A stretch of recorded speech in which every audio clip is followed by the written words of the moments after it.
With some impressive results running the latest Shad PS4 emulator with Bloodborne on a high-end desktop, what about handhelds? Emulation is exceptionally heavy on the CPU, a situation which can cause problems for portable silicon, so we decided to see how Bloodborne ran on the ROG Xbox Ally X, featuring the Z2 Extreme processor.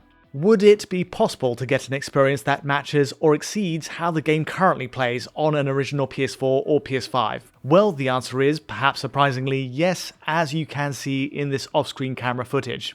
A huge thank you to Rich for looking into this and providing all the assets and findings here. The turnout is, while we can't lock to 60 frames per second, we can deliver a very similar experience, and that's thanks to the Ally's VRR display.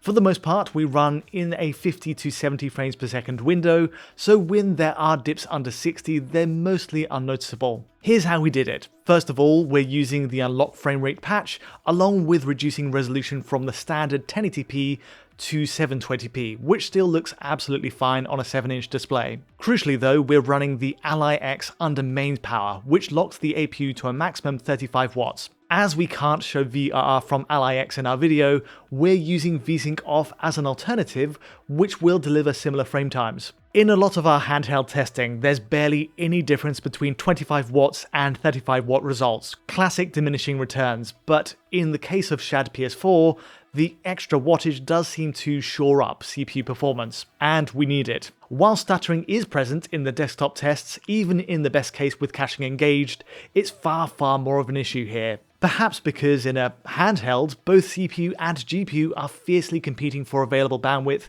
and to keep within the power budget. In fact, in this test running through Yarnum, it's just this section here where we see stutter, and even then, well, sometimes this scenario doesn't show any problems, making it difficult to isolate the problem. There's still a slight sense of instability here, but these are the best case results, and ultimately you're getting a game that retains the original visuals and runs at pretty much twice the frame rate as PS4, giving fluidity, animation, and input lag advantages. In full flow, it's exceptionally impressive stuff.